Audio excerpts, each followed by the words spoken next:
Meus amigos, esta história, com certeza, é inacreditável para muitos e uma realidade inesquecível para aqueles que a viveram. Que Deus abençoe a todos nós. Tudo começou quando Marcos, um rapaz de 27 anos, trabalhava na roça da chácara que ele e sua mamãe possuíam lá no Nordeste. Ao parar para enxugar o suor que escorria sobre os seus olhos, notou a presença de um senhor que ele observava do outro lado da cerca que dividia com uma outra chácara. Ele acenou e ele respondeu da mesma maneira. E o rapaz seguiu seu trabalho pensando quem poderia ser aquele senhor. Talvez o novo dono, pois aquela chácara havia sido posta à venda meses antes. Poucos minutos depois, Marcos foi surpreendido com a presença daquele mesmo senhor, plantado às suas costas, lhe desejando um bom dia. Marcos, espantado, virou para ele pedindo desculpas, pois não havia notado a sua aproximação. E nada mais foi dito. E em silêncio, o senhor se retirou rapidamente, sumindo entre o mato. E Marcos continuou o seu trabalho. À hora do almoço, ele foi até sua casa e, enquanto comia, comentou com sua mamãe do novo vizinho. Ela, com sua maneira simples, não deu muita importância. E o dia transcorreu normal. E a noite chegou. Noite de lua cheia. Hora de deitar e dormir. Por volta da meia-noite, foram acordados com o barulho de passos de uma pessoa ou animal que parecia caminhar por todo o terreiro, derrubando coisas e assustando as galinhas e os porcos no chiqueiro. Uma zoeira. Gordo, o único cachorro que tinham, latia no interior da casa correndo desesperado de um cômodo a outro. Marcos não sabia o que fazer. Sair para encarar fosse o que fosse era muito arriscado. Afinal, a única arma que possuía era uma bate-bucha de um único tiro e um facão. O melhor é esperar que vá embora, filho, aconselhava a mamãe rezando com o rosário entre as mãos. Enquanto a zoeira piorava no terreiro, Marcos tentava ver o causador pelas brechas da janela. Mas tudo que ele conseguia ver era um vulto preto passar bem pertinho da brecha. De repente, todo aquele barulho parou e o silêncio retornou. E pela mesma brecha, Marcos pôde ver um senhor saindo do terreiro em direção à estrada. O mesmo homem que ele havia visto lá na roça. Que estranho. Quem era aquele senhor? Qual a razão de fazer tudo aquilo? Quais seriam suas intenções? Pensava Marcos. E depois de contar à mamãe o que havia visto, decidiram que o melhor seria fazer uma visita àquele senhor assim que o dia amanhecesse. E pouco a pouco, eles e o Gordo se acalmaram e voltaram a dormir. Quando o dia amanheceu, notaram que várias pegadas grandes e estranhas haviam sido deixadas por todo o quintal. Pegadas que Marcos jamais havia visto. Mas aquilo não era tudo. Pois seguindo aquelas pegadas, haviam outras que pareciam seguir aquele animal. Pegadas de botas. Um mistério. Por volta das 9 da manhã, Marcos saiu em direção à chácara vizinha para conversar com aquele senhor. Mas ele não estava na chácara. E pelo jeito que tudo se encontrava, ele, ou melhor, ninguém parecia viver ali. O mistério aumentava.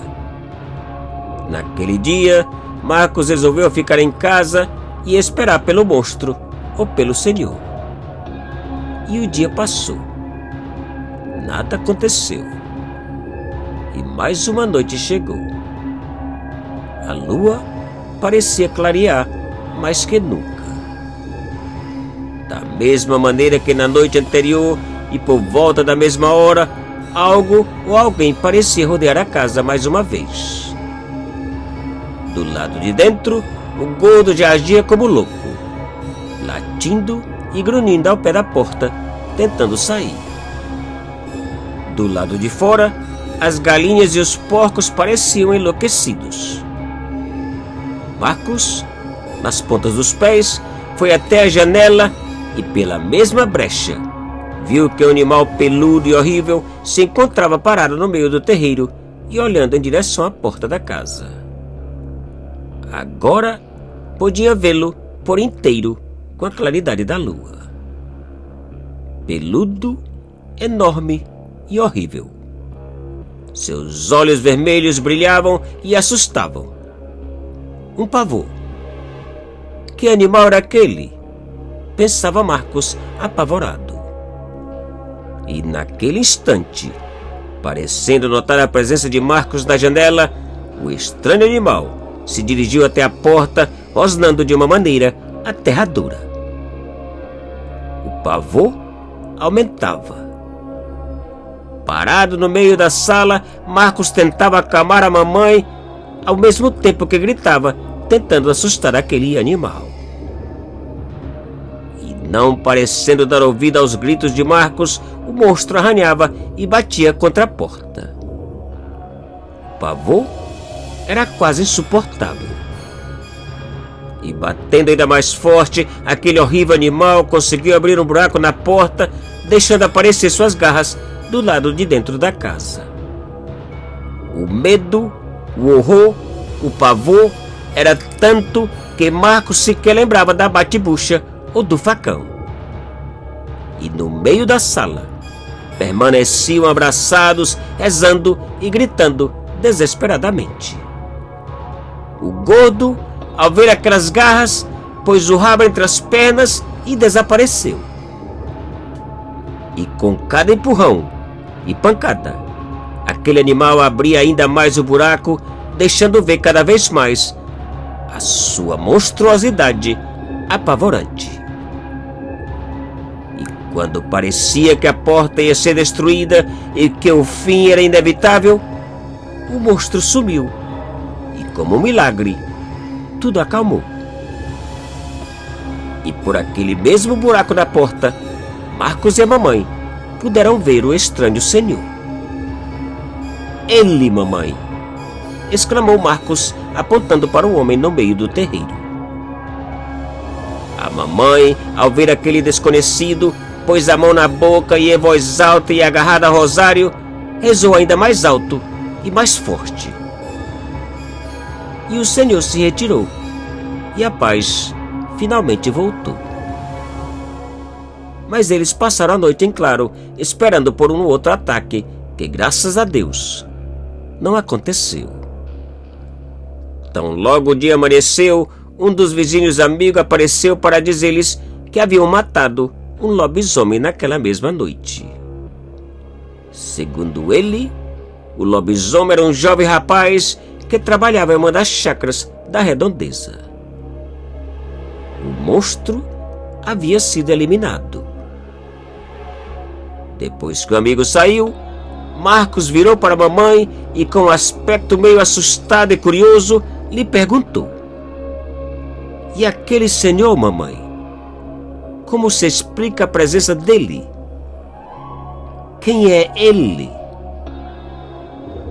E com os olhos cheios de lágrimas, a mamãe lhe abraçou e, em voz baixa, respondeu: meu filho querido, aquele senhor era o espírito do teu finado papai."